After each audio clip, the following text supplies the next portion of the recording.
जय माता जी। हिंदू ग्रंथों में, हिंदू परंपरा में दो मंत्रों को महामंत्र कहा गया है, जिसमें गायत्री मंत्र है और महामृत्युंजय मंत्र है। आज हम बात करेंगे महामृत्युंजय मंत्र की। महामृत्युंजय मंत्र किनको करना चाहिए, कब करना चाहिए, कैसे करना चाहिए, किस लिए करना चाहिए और ये कितने इसके प्रकार और स्वरूप होते हैं।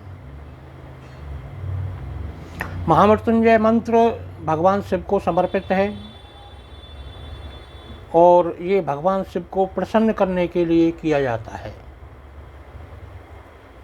भगवान शिव त्रिकालदर्शी हैं, त्रिनेत्री हैं, त्रिगुणी हैं, महाकाल हैं, जो काल को भी पीछे टाल देते हैं। उनको सबसे प्रिय जो मंत्र है वो महामृत्युंजय मंत्र है। इस मंत्र का वर्णन ऋग्वेद में, यजुर्वेद में, सामवेद में, शिव पुराण में, भविष्य पुराण में, कई संहिताओं में, कई स्मृतियों में इसका उल्लेख है। महामृत्युंजय मंत्र किन लोगों को करना चाहिए? जब कोई मृत्यु का योग बना हो वो लोग इसको कर सकते हैं। मृत्यु तुल्य कष्ट चल रहा हो वो लोग इसको कर सकते हैं। असाध्य बीमारी लग गई है जिसका कोई इलाज नहीं मिल रहा वो लोग इसको कर सकते हैं। शोक भय से अगर पीड़ित हैं वो लोग भी इसको कर सकते हैं। अगर किसी के ऊपर नकारात्मक प्रभाव आया हुआ है वो लोग भी इस महामंत्र को कर सकते हैं। घर में अशांति है तब भी इसको महामंत्र को किया जा सकता है। ग्रहों की पीड़ा हो तब भी इस महामंत्र को किया जा सकता है। ज्योतिष के अनुसार अगर मारक की महादशा चल रही है या गोचर में मारक ग्रह प्रभावशाली हो रहा है तब भी इस महामृत्युंजय मंत्र को किया जाता है। इसके अलावा मोक्ष दिलाने वाला यह महामृत्युंजय मंत्र है। महामृत्युंजय मंत्र को वैसे तो कभी भी किया जा सकता है, क्योंकि यह अप्रत्याशित रूप से आई हुई परेशानी को रोकने का कार्य करता है। अगर आप अपने विकास आध्यात्मिक हो या सांसारिक हो उसके लिए कर रहे हैं तो सोमवार को कर सकते हैं, त्रयोदशी को उसको प्रारंभ कर सकते हैं, पूर्णिमा को उसको आप प्रारंभ कर सकते हैं, आप द्वितीया को उसको प्रारंभ कर सकते हैं। वैसे इस महामंत्र को कभी भी प्रारंभ किया जा सकता है। इस महामृत्युंजय मंत्र को दो भाग हैं, एक तो उनका जप करना और एक इसका अनुष्ठान करना। जप सबसे सरल विधि है, अनुष्ठान की एक विधि पूरी होती है जिसका हम आगे वीडियो बनाएंगे और आगे बताएंगे। आज हम बात कर रहे हैं महामृत्युंजय जप की, जिसे कोई भी व्यक्ति कर सकता है। वह अपने लिए भी कर सकता है, अपने घर के किसी सदस्य के लिए भी कर सकता है या किसी अन्य व्यक्ति के लिए भी कर सकता है।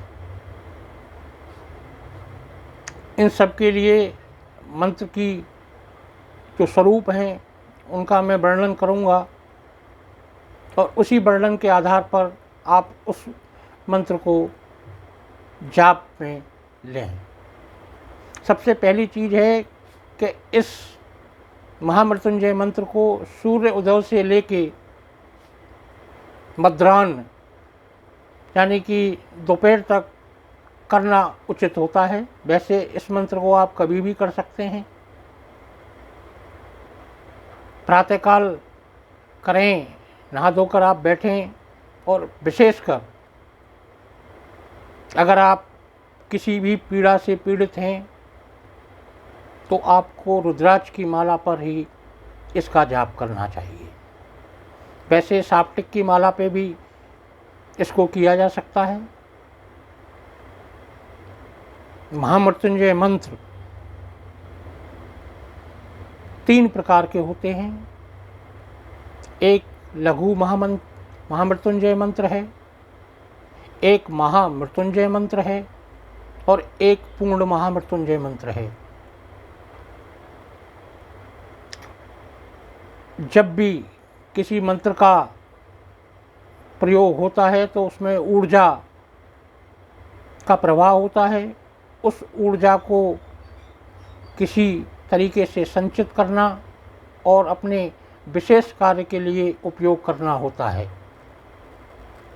क्या तो व्यक्ति अपने लिए कर रहा है या किसी और के लिए कर रहा है, दोनों ही स्थितियां अलग अलग हैं। महामृत्युंजय मंत्र जो सामान्य रूप से जाना जाता है वो है ओम त्र्यंबकं यजामहे सुगंधिं पुष्टिवर्धनम् उर्वारुकमिव बन्धनात् मृत्योर्मोक्षयमामृतात्। जब आप इस मंत्र का जाप करते हैं तो इसमें ऊर्जा उत्पन्न होती है, लेकिन उस ऊर्जा को हम दिशा कैसे दें ये बड़ा महत्वपूर्ण हो जाता है। जब भी हम इस मंत्र का जाप करें तो इसमें कुछ शब्दों का संपुट अवश्य लगाएं। इस मंत्र के जाप आप जो इसका लघु मंत्र है ओम जूम सा मम पाले पाले सा जूम ओम, ये लघु मंत्र है। पहले वाले मंत्र के साथ इस मंत्र को हम जोड़ते हैं तो ऊर्जा संचित होती है और संचित होने के साथ उसका उपयोग भी होता है। लेकिन जब इस मंत्र को करते हैं तो हर मंत्र के साथ उसका रिवर्ट बैक आता है और उस रिवर्ट बैक को रोकने के लिए हमें गायत्री मंत्र का जाप करना पड़ता है। उसके दशांश का हमें गायत्री मंत्र का जाप करना पड़ता है। जैसे अगर हमने 1000 मंत्र किए हैं तो हमें 100 मंत्र गायत्री मंत्र के करने चाहिए, जो उसका विपरीत प्रभाव है वो समाप्त हो जाए। एक पूर्ण मंत्र होता है। इस मंत्र में ना तो कोई नकारात्मक प्रभाव आता है और उस मंत्र का से जो ऊर्जा उत्पन्न हुई है वो सही दिशा में और सही व्यक्ति को प्रेषित की जा सकती है। वैसे उसे कई लोग मृत संजीवनी मंत्र के नाम से भी बोलते हैं। वो मंत्र है ओम होम जूम सा ओम भूर्भुवस्सुः ओम त्र्यंबकं यजामहे सुगंधिं पुष्टिवर्धनम् उर्वारुकमिव बन्धनात् मृत्योर्मोक्षयमामृतात्। ओम स्वे भुव भू ओम सा zoom home Om Om zoom सा मम पाले पाले सा जूम ओम, ये पूर्ण मंत्र है। इस मंत्र के साथ अतिरिक्त किसी भी चीज़ की आवश्यकता नहीं है। जहाँ मैंने मम को लिया है, अगर मैं स्वयं इस मंत्र को कर रहा हूँ तो मैं मम का प्रयोग करूँगा। अन्यथा अगर मैं किसी और के लिए कर रहा हूँ, जैसे मैं अपने पुत्र के लिए कर रहा हूँ, तो ओम जूम सा मम पुत्रम पाले पाले सा जूम ओम। पत्नी के लिए कर रहे हैं तो मम की जगह पत्नी में लगाएं। पति के लिए कर रहे हैं तो मम पति में लगाएं। और कोई रिश्तेदार के अलावा कोई अन्य व्यक्ति है तो मम की जगह उसका नाम लिखें, उसका नाम बोलें। जैसे किसी रवि के लिए अगर आप इस मंत्र का जाप कर रहे हैं तो ओम जूम सा रवि पाले पाले सा जूम ओम, ये संपुट लगेगा इस पूर्ण मंत्र के साथ।